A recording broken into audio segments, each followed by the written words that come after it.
the Futures Edge podcast. I'm Jim Urio with Bob Iacchino, who's the brains behind the operation and the co-host. And today we have, for me, it's a pretty special treat. We have Brian Wesbury, who's the chief economist for First Trust. And I fully believe, I'm not just saying this because he's on the same podcast as me right now. I think he's the top economist. I think he's right way more than almost every other economist I've seen. I've been impressed with his work for years. Brian, thank you so much for being here.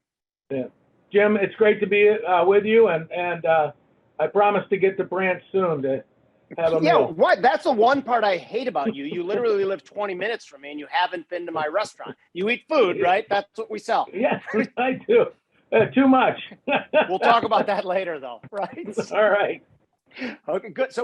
So for you guys, we filmed this on Friday afternoon, Friday after the CPI number, which was absolutely disastrous. There were some things that I'm interested in the internals of it that I want Brian to lay out, because there's the housing component of it. I don't know if you saw David Rosenberg tweeting all about all the energy related components of it, which I think he was a little too aggressive in grouping certain things in. But generally speaking, is there anything good to take out of that number? No. Yeah, and this is why, one of the reasons why we said, that yes, all these commodity prices went up. And at some point, Ukraine and, things will calm down a little bit there. But at the same time, the rental component, the housing part of the CPI, I forget the exact percentages, but it's like 35%. 33 of the entire CPI, and rents are going to go through the roof, and they're going to stay up there for a long time because it lags house prices, and so there's nothing to write home about here. With good news, we have inflation. The one thing I would say, I looked back. Our first piece about inflation for this cycle we published in July of 2020, and what made us start worrying then was that the Federal Reserve had allowed the M2 measure of money, which is what Milton Friedman told me to watch, explode. And in that first year of COVID, it went up 27%. It was clear to me that we were going to have this inflation. Now, yes, Putin invades Ukraine and it sends oil even higher, but and oil is part of all the other goods and services that we buy, and diesel fuel, all of that. But the real cause of this inflation isn't oil itself or even supply chain problems. The real cause is all the money that we printed. And it's amazing to me because when we hear like Janet Yellen or even Jerome Powell saying transitory, saying, oh gosh, we were surprised by this, that is the biggest amount of horseshit I've ever heard at one time. How could they? That's literally like jumping off the diving board and surprised you're getting wet. People like Brian Wesbury, and to a much lesser profile person, people like me, for literally a year and a half have been screaming, this is exactly why inflation is going to happen. If you don't stop buying mortgage-backed bonds into a red-hot housing market 15 months ago. Do you think, we like on this show, we've had several different pretty high-profile guests, and I always try to get them to refer to the Fed as the politically motivated half-wits. I don't think that's going to be a long leap to get you to be there, yes? Yeah, no, not at all. One of my favorite or I shouldn't say even favorite, it's scary moments of the last 18 months or so was when Senator Kennedy, he's the guy who talks about, the mouse bit the raccoon in the tail, and he's the crazy guy. But he asked a perfect question to Jerome Powell during a hearing. He goes, M2 is up. I forget at that time it was like 29%. How can you say inflation's going to be transitory? And Jerome Powell actually answered that by going, we need to relearn what that was taught in schools about money. And so I said, what he just did is he dissed Milton Friedman. And by the way, I've known people at the Fed for years and years and years, and I have heard high-level staffers, economists at the Fed laugh about Milton Friedman. They think he was wrong. obviously he's conservative and a lot of them are liberal. So, but they're talking about his ideas about the money supply. And here was Jerome Powell. It's because his staff told him it doesn't work. Money doesn't work. We can't. No reason to watch it. And that just blew my mind that the Federal Reserve isn't doing it. One other quick little point here.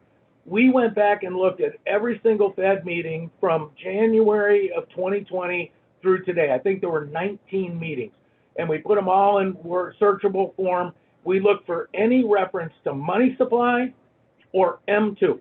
We found zero, no talk about money at the Fed. They talk about climate change, they talk about inequality, but the only thing they can control is the amount of money in the economy, and they don't talk about it. It's amazing to me. And so it's not a shock that we're in this world of hurt over inflation that we are. And we're going to get, in a second, we're going to get to what, if there's a path out of it, because that's, I think, what people want to hear the most. But before we do, this notion of modern monetary theory, and I'm sure you've read the deficit myth. I mean, modern monetary theory is like the stupidest thing I've ever possibly could even imagine. And the theory is, for the people watching, is that the issuers of the currency can issue as much currency as they want to stimulate growth. And if they see inflation, they can just raise taxes real quick to drag liquidity out of the system. One, they couldn't see inflation if it jumped out and smacked them in the head. They started to call absolutely rooted inflation transitory a year after it was proven not to be transitory. And two, politically, the only way you could do that in a political cycle where you can raise taxes really quickly without this long drawn out thing is if you voted in lifetime politicians who didn't have to worry about reelection and raising taxes two weeks before an election. The thing is, like, it's the ultimate level of nonsense, but it's so easy to sell to these politicians who are like, oh, what, I could spend more money? That's great news. Yeah, I kind of believe in it. Is modern monetary theory and Moser and Kelton, are they the root of the problem here? Yeah, they are today. I this very same thing you talked about right there, where politicians love this theory. That's what I've said over the years about Keynes. I'm sure you probably did too. So the minute Keynes says, hey, deficit spending can end a recession, deficit spending can increase growth, politicians love to hear that. And so, yes, we are in. And he was never right, but they act like he was. And Milton Friedman goes, you can't do that. And so they got rid of him. And so, but now this is, MMT is kind of Keynesianism on steroids. And all of these ideas, Keynes and MMT, have roots, and a lot of people don't know this, but back to Marx and Marxism, because all the people are anti-capitalist. And if you take MMT to its logical conclusion, you can spend as much as you want, you can deficit spend, print the money to pay for it, then you raise taxes to get rid of the inflation. What it would end up doing is making taxes 100% of the economy of income, and spending there's only one place it goes, which is communism. And so I believe it's a sneaky, they couch it in economic terms, but it's just a sneaky way to get to communism using this theory, which isn't really even a theory. It's a political movement, not a theory of economics. Yeah, and people would have looked at you and I a couple of years ago, and we said something like that, and looked at us like we were conspiracy theorists. What are you all people seeing right now? And by the way, you said before Milton Friedman was a conservative. You kind of classified yourself as a conservative. I think that's bullshit as well. You're illogical. You know what I mean? That's what we are. You look at the data and come to a conclusion. You're not driven by any sort of political ideology. Now, before I'm going to get Bobby in here for some energy questions in a second, but before I do, when you look at the things we just talked about, where is the logical exit? What could possibly make this thing better? Yeah, so obviously I'm gonna do this in two parts. There's a big debate right now that we're gonna have a recession this year. My answer to that is I don't think the recession comes until 23 or 24. I know people disagree with me on this, and that's perfectly fine. I'm happy to have a debate. But the reason that I believe that is, yes, the Fed's going to lift rates, but they are not going to lift them anywhere as far as they need to go.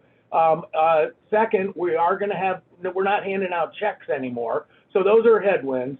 but we're opening up the service side of the economy. Restaurants, cruise ships, sporting events. CDC just got rid of the testing requirement to fly internationally. And so my belief is that services side of the economy, it's going to let us grow. We're only going to grow about 2% this year, but I do believe profits will be up. Not like they were over the last couple of years, but they'll rise about 10% this year, and the economy is going to grow about 2%. I wish it was better, but that's what we're going to have. Then the second thing is, go ahead, Jim. No, I was going to say, after today, seeing that CPI number and seeing 2s to 10s go from about 0.21 collapsing to 0.13, I know you still have this opinion, but is it a little bit less fervent than it was yesterday? Has it changed a tiny bit? Yeah, I mean, in terms of my belief that we're not going to have a recession, right. No, I still don't think we will. I think the yield curves all across the yield curve we're too low. They're way lower than what inflation is going to be over the next 5 years. They just, I think the bond market it's like the early 70s. That's the last time when the bond market did not see the inflation coming. And so if you would have bought a 10-year in 1972, you got crushed, because not just because rates went up, because you didn't even come close to earning the rate of inflation. And I think that's what's going to happen today. And I think what all they're trying to do is the Fed going to raise rates 75 now instead of 50, and so that brings the 2s closer to the 10s. But then we don't have time to talk about all of this, and I know that there's you have way other questions, but I think there's a really important thing, and I'll do it fast. Doesn't do it service, but I'll do it fast. Up through 2008. The Federal Reserve always operated on what I call a scarce reserve model. So in other words, banks rarely had much in excess reserves. And so then the Fed would buy and sell bonds from banks, add money to or take money out of the reserves, and then that would push up the Fed funds rate, push it down. So there was a direct link between money and interest rates. Today, right now, we have over $5 trillion of excess reserves, and the Fed sets the interest rate. So now we have decoupled interest rates from money supply growth. So the Fed, they can raise rates, and technically at some point that could throw the whole economy into recession. But if they don't slow down M2 growth, it's that this inflation isn't going away. So they're by raising rates, they're going to cause stag, and by not slowing down M2, they're going to cause inflation, and that's the recipe for stagflation. But they have changed the way they manage monetary policy. We have never raised rates under this new regime. Bernanke started it in 2008 with the QE. Under this new regime, we've never had an inflation problem where they had to jack rates up. So anybody that says they know exactly what's going to happen doesn't, because we've never done it before. This is all, I believe they have backed themselves into a corner, and I don't know how they're going to get out of it. It could get really ugly. Okay, Bobby, what do you got? So I have like a 26-part question, and I'm going to try and kind of get this going. A day like this, I usually don't go bourbon this early on a Friday, but it was definitely necessary after I've actually finished it already. So Jimmy mentioned David Rosenberg earlier, and we had it wasn't a Twitter argument at all. It was just conversational back and forth. And David Rosenberg talked about how if you strip out all the items linked to energy, core CPI was only up 0.36%, but he went as far as to say air freight, moving, rental cars, delivery services, new and used vehicles. In other words, every single thing, in my opinion, what is not related to either natural gas, energy, electricity, or oil-powered fuels, pretty much everything. Yeah.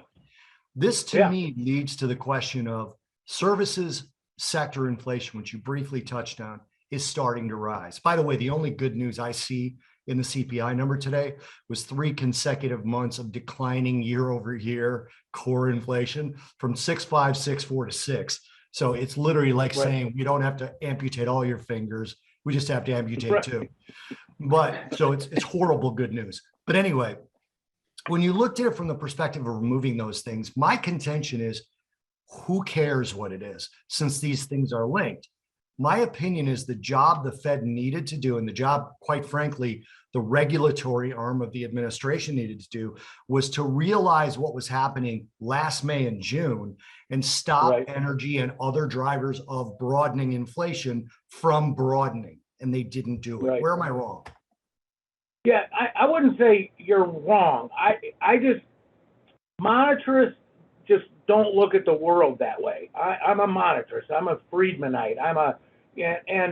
And the way that I think of inflation is that so if we have $10 in an economy and we have 10 apples, then each apple costs $1. If you then, and we've now increased the money supply by 40% from where it was the pre-pandemic, we now have $14 and 10 apples. All right. Now we could go into the argument about we went down to 8 apples because we closed apple orchards or made them get vaccines or whatever. But let's just Pandemic use induced closure $14 and of 10 Apple. apples. Yeah, $14 and 10 apples. So now each apple costs $1.40.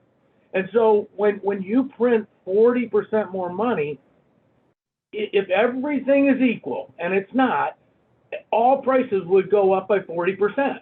Now, but we also know there's relative price changes. So Putin invades Ukraine, oil's going to go up more than apples.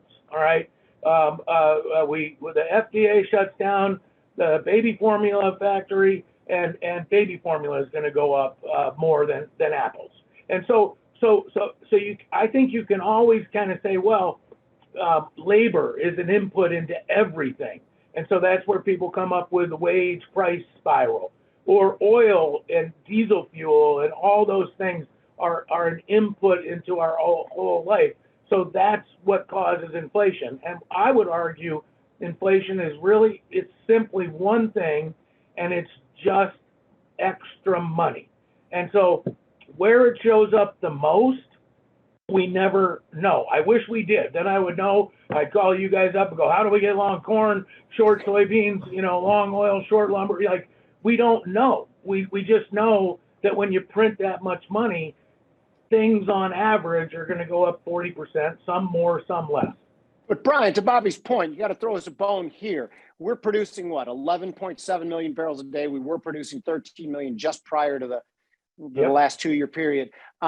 If we took control of our energy production here and didn't close, Bobby knows exactly how many refineries closed over the last 30 Right. years.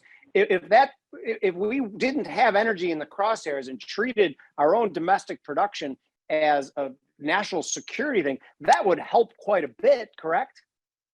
Oh, I totally, part of what we're dealing with is supply chain problems. There's no doubt you can't get semiconductors, used car prices go through the roof, all that. Part of what we're dealing with is regulatory issues, which is what you and Bobby are talking about. Close refineries because nobody wants them in their backyard. Part of it is Putin. And I totally agree with all of that. So if we were still, with Trump's oil policy, if Putin hadn't invaded Ukraine, I believe oil would be up, but nowhere near as much as it is. And then we would find out where the real inflation shows up. And maybe houses would have gone up more, even in Illinois. Yeah. But just squeeze it and things pop out in different directions when you put the pressure. Right. Yeah. That's kind of what I'm saying. But I do believe, this isn't throwing you a bone. I believe all these things are you're not missing anything. The only thing, I just talk about things more in terms of the money supply. Of course. Now, I think we debate this in our shop all the time. Are we going to have 4 and 5% inflation for 5 years? Or are we going to have 7 and 8 for 3? How much of this is supply chain? How much of this is Putin? I personally believe that it's not, I wouldn't call it peak inflation, but we're through the worst part. So what Bobby said about core prices, on a year-over-year basis coming down, but I don't think that we're not going back to 2. We're going to come down to 4 or 5 until we absorb all this money that we have printed, or the Fed figures out some way to get it out of the system. But they can't do that. M2 is owned by us. It's all our checking accounts. They can't come take it away. Once you create M2, Sure. it's in the system. You can't take it back because it's private property. So here's my question then. And by the way, to Jim's point, when I started in the business, it was about 301 refineries. There's about 129 now. So this is where, if we're going to have, I'm going to use these terms loosely because I don't actually mean them with the kind of vitriol they're going to come out with. But if we're going to have activist administrations on both sides, and if we're going to have an activist Fed, when you have a situation, one of my arguments is that green energy policy is inflationary, right? Because the amount of investment that has to go in to get it anywhere near the US needs, let alone the globe, forget about the rest of the globe. I mean, just a nationwide charging network for electric vehicles would be an unbelievable expense. And during a time where core is at 6%. But my question has always been, what is success to the Fed? When you say, I think you said, and correct me if I'm wrong, you said something to the effect of this, I'm going to say it in my words, the Fed's not going to have the courage to do what they need to do on rates, right? If I mischaracterize you, please correct me. No. I think they might. And the only reason, and I don't want to call it courage, I think the administration is now saying inflation is the Fed's problem, which they started saying in earnest after the meeting between Powell and Yellen and Biden. Right. It's almost like they called them in the office and they go, we're dumping this on you, kiddo, good luck. So I think they might. Having said that, I don't think it's going to work because it's gotten to the point where it's whatever the cause of inflation was, it's become entrenched. I feel like blaming energy now, and I'm ranting now, but if you take away capacity to ship crude oil, pipelines, for example, right? Then you can't pull it out of the ground because crude oil goes bad after 5-6 months. You don't have the storage, not allowed to build any more storage because of EPA regulations. You can't build oil tankers for rail cars because they take 18 months. And you don't know if in 18 months they're going to make oil illegal. I'm exaggerating. But all of these things contribute to the reason we don't have enough supply. We now have 8 apples, in other words. So now the apples are $1.25, and there's blame, in my opinion. Right. So I guess my question becomes, what's success for the Fed on inflation in this particular environment, in your opinion? Is it 4% core, 3% core? I think they'll try to take credit or claim that that's success. I personally don't think they're going to get there for a couple of years. But the phrase I have used frequently is that inflation is political kryptonite. I'm going to make a really controversial statement right here. That's the title. But I still wonder to this day whether Richard Nixon would have been forced to resign like he did, and we now know all about Watergate, if inflation wasn't as bad as it was. All right. I'm not saying he should have resigned or should have been impeached or whatever. I'm just saying when inflation was that high and people hated him and it was easier to just crush him, he had no political defense because it's political kryptonite. And so the Biden administration now, I don't know, they're going to get crushed in November. And it's because of this. And the only way to fix it is to let us absorb the money. Actually, the way we fixed it under Reagan is Paul Volcker jacked up interest rates, but back then, remember what that meant was the way he did it is he actually slowed down money growth, and then interest rates were forced higher because he took the reserves out of the banking system, and banks are fighting for them, and they're paying a lot of money. And so that's why Fed funds went so high, because all he cared about was getting the money out of the system. And then the second part of it was that Reagan, first day in office, he got rid of the wellhead cap prices. He then deregulated energy. That was literally, he gave his speech, walked into the Capitol, they had a special room, and he deregulated energy. It was unbelievable.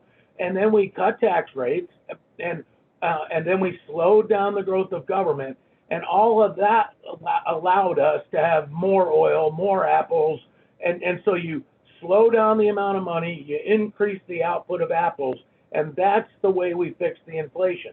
This administration, they can say, Fed, you got to fix this, but they need to do things, and I think your pessimism is right. They won't. They need to do things to increase supply, and they're not doing it. So I think what we're saying, back in the 70s again. if I hear all three of us correctly, I think we're all agreeing that it's corporate greed and price gouging. It's old man Mr. Palazzo who owns that little bodega on Armitage charging too much for his chicken and then storing it somewhere and buying artwork or something like that. Clear, which, by the way, leads me to my real question, is that Janet Yellen yesterday came out and said, yeah, no, it's not really corporate greed. And I don't know what she blamed it on, but are they coming to the realization, because they're all going, it's the grocery stores, it's all things. Are they coming to the realization that we're not as stupid as they thought we were? And I'm not saying the three of us. I'm saying they thought that they could make the public believe it was price gouging. Whatever the hell price gouging is, I'm not even sure what it is.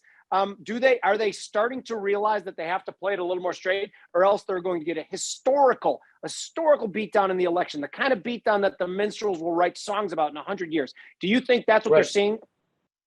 Yeah, I do. It's political kryptonite. They don't know what to do. They're trying every excuse in the book.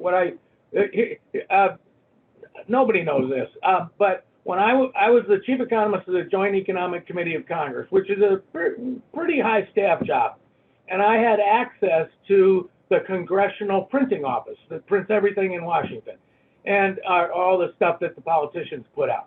And I was able to get every copy of the economic report of the president from 1946 when it started. That's the CEA, Council of Economic Advisors.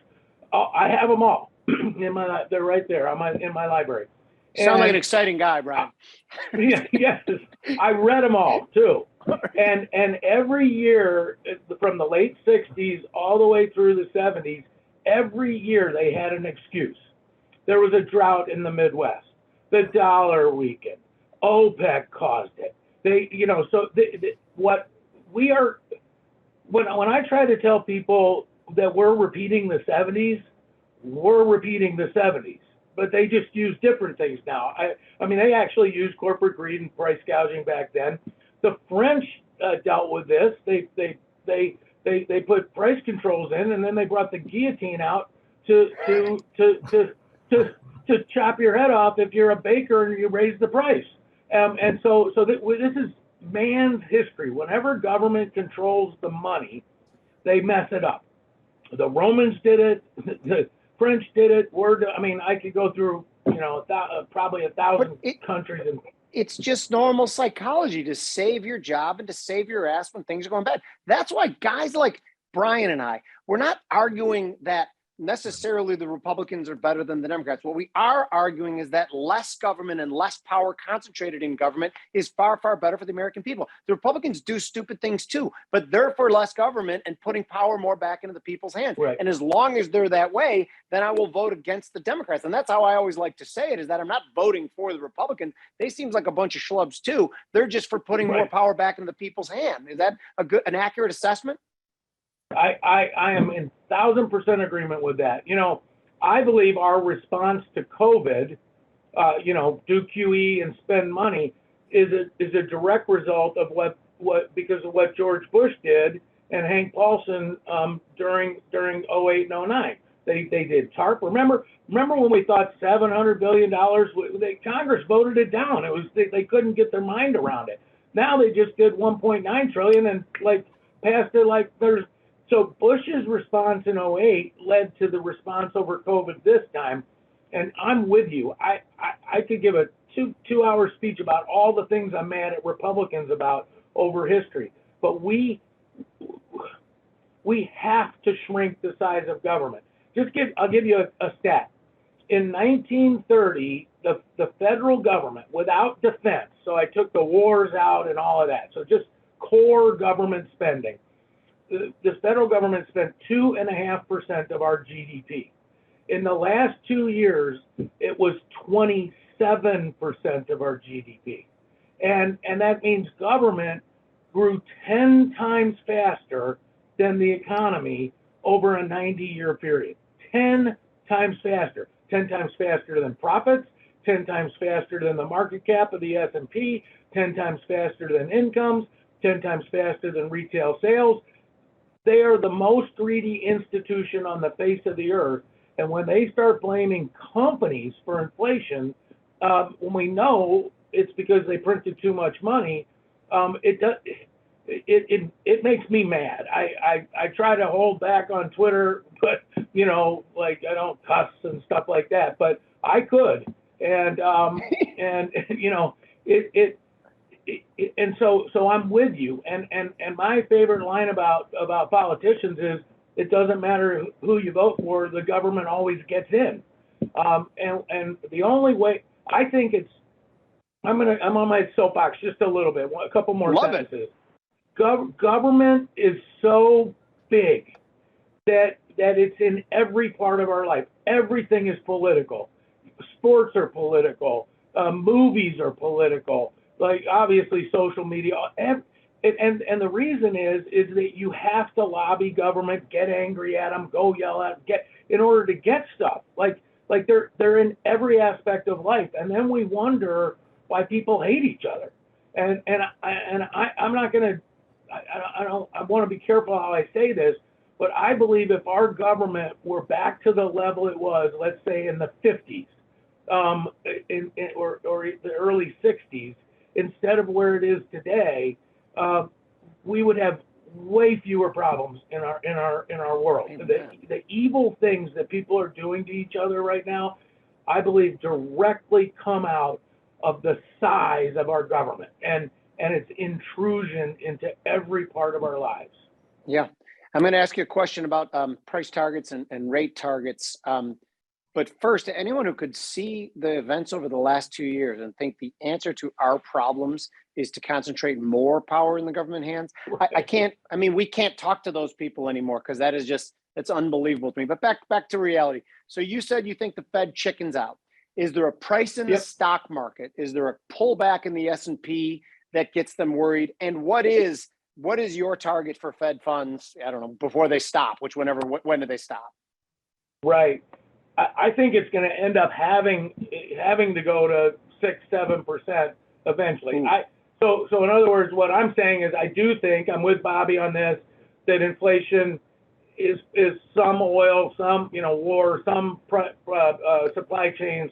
So but it's going to come down to 4 or 5%. So we still need a 6% Fed funds rate eventually. I don't know how soon they're going to get there. This year, if they're at 3% by the end of the year, that would kind of surprise me. I think more like 2.5, 2 3/4. I'm not sure it's the level of the market that's going to get them. It's when we start having credit problems. So if they see, the startings of subprime car loans like failing and that growing, credit card losses rising. And maybe hedge funds, get buckling under some credit trade they have, or when the big bond firms start, talking about we were going to have more defaults. I think that's when they back off. I mean, we've had the Greenspan put, we had the Arthur Burns put, so everybody calls it Greenspan, but this all started back in the 70s. But we call it the Greenspan put, then the Bernanke put, then the Yellen put, now the Powell put. I think it exists because they can't, they don't. If we have a recession in 23 or early 24, the wipeout that they're going to get in the election this year is going to be worse.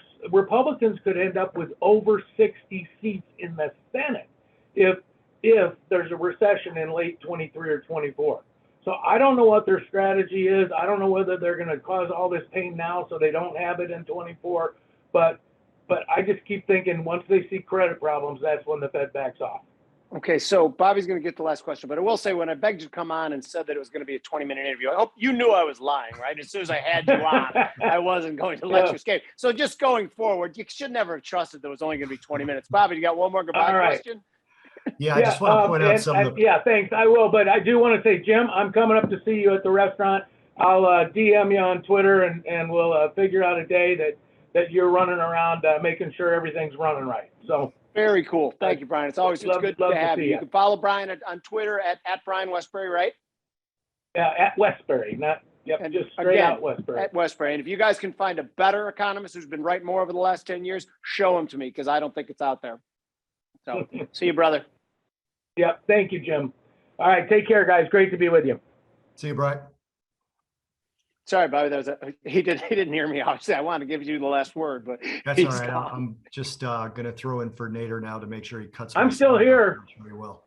That's okay. Go. I just said, Bobby. Let me know if you need me to dismiss you. I can dismiss you if you need me to. He's gone. No, go stage your house. I know you're moving. See you, brother. Have a great weekend. Nader, I'm sure you're hearing this, but just cut out where I tried to talk in there and just let Brian sign off. So I just want to point out, still in the context of the show here, some of the price gouging we've seen over the last year. Eggs are up 32.2%. So the egg producers are price gouging. Clearly. Fresh and frozen chicken parts are up 19.3%. That's clearly price gouging. Bacon is up 15.6%. It's got to be gouging. I mean, can't be anything but that. Citrus fruits, 16.1, milk, 15.9. Those fucking dairy cows are price gouging us. And then driving coffee, their Teslas. 3%. So the price gouging thing, dude, I try so hard not to argue with people on Twitter. Sometimes I can't help it. But one of the things I want to say before you go into your trades is the one thing I like about you and Brian specifically is you guys, if you're paying attention to your Twitter feeds, yours or Brian's, you can tell that you're conservative, but you wouldn't necessarily know that you would be a Republican, because you guys don't ever say we need a Republican in office. You guys don't do that. You just say this doesn't make sense. And actually, you're a big environmental guy. I'm aware of that, especially living near a river in Colorado sometimes. But from that perspective, that's one of the things that I always want people to understand is like, we come at it from a fiscally, financially conservative viewpoint, not necessarily any sort of liberal conservative viewpoint at all. And, my whole point on the energy shock was you can't just shut off carbon and turn on green without harming people. And when we're sitting here saying, when some people are sitting here saying, well, Florida is going to be underwater in 10 years. Well, some banks with some pretty good analysts are still making loans in Florida. They're 15, 30 years long. So I have to be skeptical. Obviously, the temperature is changing. The climate is changing. That's an obvious thing. But you're literally harming individual human beings by trying to make that switch with no interim plan. And we're seeing it right now. Yeah, my daughter and I, my daughter is brilliant. She's an environmental engineer. She's brilliant, but she thinks of it so myopically. And I was trying to explain to her, real people die when you disrupt these things and you force people into poverty because of energy. Energy is the lifeblood of our economy right now. And God, I cannot wait for the day when green technologies are mature enough for us to make a graceful pass of the baton to them. I will celebrate that. I would put money toward that, my own money. I want that. Conservatives, which by the way, I didn't even know I was a conservative until the last few years. Well, I thought I was relatively liberal, at least socially, but apparently I'm a conservative, and conservation is right in the name. My buddies, if you ever think that that conservatives / Republicans aren't conservationists, go to a Ducks Unlimited meeting, which I've been to before. These guys want to protect the wetlands. They do things, they build things to duck habitats, and they want to protect things very well. So this just blows me away that people don't understand. And Thomas Sowell, we talk about on this show all the time, who's, again, maybe I said Brian Wesbury was the greatest economist. I'll give Thomas Sowell the nod above that just because he's 90 years old.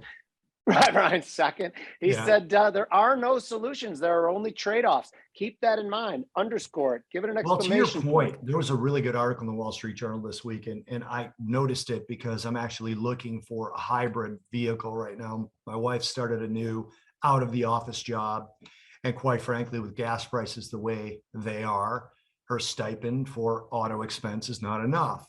So I said, well, let's look for a hybrid or even an all-electric vehicle. And it's not ready. There was an article in the Wall Street Journal this week about somebody who tried to drive from Chicago. It was a Wall Street Journal reporter and her friend tried to drive from Chicago to New Orleans New Orleans on an all electric vehicle. And they literally said they spent more time charging than sleeping. So they just couldn't sleep. They had to set their alarm for 4 a.m. in order to get up, go to a charging station, charge the car to make it to their next reservation for a hotel. We're not ready. We're not ready. We're just not ready. It's simple as that. Okay, let's get on to the trades. Yeah. Okay, last week's trades, by the way, when you see Mike Arnold, kiss his bald head for me, because he is a brilliant technician. And I was so convinced that my sell at 1840 in the gold last week. And if you guys didn't watch last week, my trade was to stop in at 1840 and to sell. And he's like, now the real level, and Bobby too, was the real level should be 1820. And they presented why. And I don't like to be talked out of my trades by other people. One thing that you have to be at a certain point in time is confident in your thesis. But they talked me out of it, and I didn't make the trade. And it was brilliant to not make the trade. So thank you to him. Yeah, we adjusted your entry actually to a little bit below Mike's level in the podcast last week when we listed the trade. And it didn't hit. And it didn't trigger. So yeah, it didn't hit. It did 1820. But the Euro trade that I did have on, and I monkeyed with it a bit, but that one did work perfectly. And it did because the stop, what I liked about it the most is the stop was one spot 0810, which was above a bunch of overhead resistance. And it traded up almost to 108, but then didn't make it to that stop level. So I was proud of myself for putting stop level the right thing. And then it collapsed to where the take profit was. But let's go on to this week's trade. My long ES trade got stopped out today. Stopped out today, right? But it was going great for a while. Yeah, it was. It was doing really well. And then it just got stopped out. And that's fine. Yeah. That's within the realm. There's two levels. Yeah, we established the parameters, the stop, the take profit. I always think, if it exploded through the level and I was right about the level, granted we didn't make money on it, got stopped out, but there was something right about that level, and we're getting better at identifying those levels. That's kind of one of the things we do. Didn't make it to the spot you want to. Let's talk about gold today though, because what I saw today in gold, and you probably saw it too, that lower low from yesterday, higher high, closing at the high. To me, that seemed like bullish price action. You're going to have to help talk me through the fundamental. One thing we always talk about in this show is that I'm 65 to 70% technical, as is Bobby. Then we fill in the missing details with the fundamental story. If gold trades 1882, this is the August gold contract, the micro is 10 troy ounces, which nobody's ever explained to me what the hell the difference is between a troy ounce and a regular ounce. I don't see why we have to have different ounces, but I don't care. I don't want anyone to send me an email on that. If trades 1882, that's a stop in level. The high today was about 1878 or so. Stop in with a target of 1940 on the upside, and then a stop placed below 1845. So that trade would make $580 if you get it up to 1940 and lose 370 if you're stopped out of your level. What's my fundamental thesis that I haven't quite grabbed on yet? So this to me is, and we saw this in today's price action. It's good that you mentioned that. Again, we're recording on Friday the 10th. You're probably listening to this on Monday. The price action we saw today was a gold contract that was down almost 1.5% and then rocketed higher. Now it was down almost 1.5% on higher CPI and subsequently higher yields. Yields across the US curve, especially on the short end, moved more from yesterday to today. Again, this is Friday, than they did the entire month of May. So it was a very dramatic move. And that caused a flight to safety, which got people back in gold. And I think that continues. One of my overall macro theses, is that the plural of thesis? I don't know. I think so. Has been that the Russell and the NASDAQ are in a bear market. And because they've led in one way or the other over the last 30 years, that they were going to be pulling the S&P and the Dow into a bear market rather than the other way around, rather than those two pulling the NASDAQ and the Russell out of the bear market. That should be good for gold. I like this trade. Okay, appreciate that. Now let's get on to rates. And my trade here, and first of all, tell me if I'm crazy. The 10-year lagged, obviously, the short end today. Like I said before to Brian, 2s versus 10s traded from like 0.21 to just absolutely collapsed to 0.13. To me, that is an indication. That is one thing, by the way, I disagree with Brian on, and he knows I do, that I do think there's a recession quicker than he thinks there is. But I do think rates are going up across the board. So this trade is in the 10-year. We went above recent highs.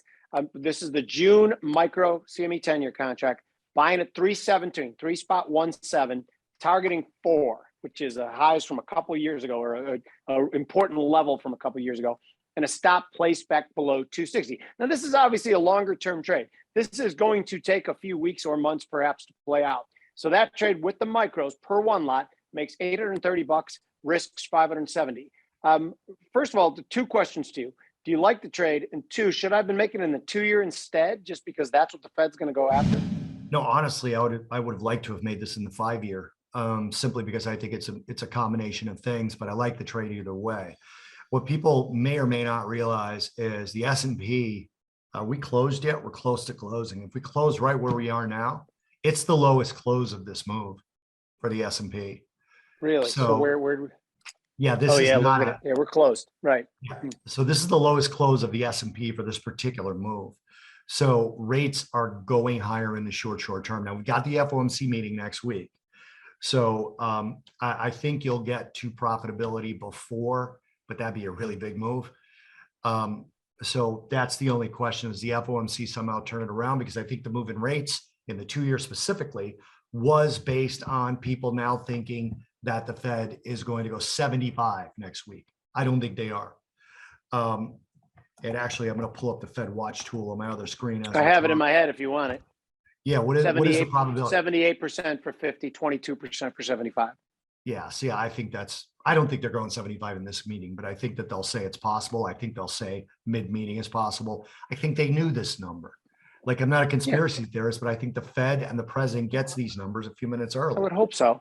And if the CFP Fed Watch tool is saying 78 and 22, I think they'll just go 50 then. I think they know what the market says, and they sometimes feel like they don't want to disrupt it as much. Yeah, I totally agree. Yeah. So I think this is a good trade. I like the ranges of it, and I like the targets of it. My target for the 10-year for this year was 375. I definitely need to bump it up. So the other part of it, Jimmy, I'm sorry, I jumped off the subject. The other part of why I like this trade, and the fact that you did it in the 10-year, is if the Fed sort of restricts the market by saying, no, 50, 50, 50, that's still it, the longer end's going to rally because they're going to think inflation's not under control. I love that point. That's a really good point. I appreciate that very much. And one of the reasons, like, this is a wide trade, and you know, a lot of us day trade. I prefer a couple weeks time horizon, just because 260 on the downside where the stop is, that represents a pretty monumental shift of thinking from then what we had today. So what I'm saying is, I don't think there'll be a shift for the next month, whether it gets to 4%. I mean, if you start to get a lot on this trade and you have a bunch on, maybe it's time to hedge it or take some off. That's one of the reasons we use the micros, because you can put on a handful, take some profits along the way. Before we go, I do want to talk about energy, and I know you don't have a trade today. I don't. Let's talk about crude. So the reason I don't have a trade today, and if you've been a listener to the podcast or watcher of the podcast, I had a long trade in crude oil futures. I took that off prior to last week's podcast. I took my options off this week. So I doubled my money, so a 1x off of the options that I bought. And as I look at it now, I still think crude oil is going to rocket, but I think it's going to pull back a little bit simply because of the narrative of this recession and the slowing economy. Shanghai going back into lockdowns this week. There's all kinds of things, not the least of which being a more aggressive Fed, that are going to lead people in the short term to believe that there's a bigger slowdown coming than probably is. I'm in the recession camp, but I think it's possible we get that recession late this year. But I don't think there's any relief to crude oil. All of the lip service being paid to helping the companies get more oil out of the ground in the current environment. There's no short fix for the crude oil supply other than asking OPEC to pump more. And even if they say yes, they can't pump much more. So it has to be demand destruction at this point. It has to be, otherwise crude oil keeps going higher. So I wanted to put on another crude oil trade, but I don't want to force it for the purposes of this podcast. You and I were both guests on a particular segment of a particular channel, a financial channel that neither one of us appear on any longer. And they used to try and force trades out of me. And the reason I'm not on there anymore is I told them to fuck off. You weren't going to force a trade out of me that I didn't want to take. So I don't want to do it in this show either. I was looking at a copper trade, but today blew that trade out. So I'm just going to say I'm sitting back and I'm watching to see what happens next week. And I should have one for you guys next week.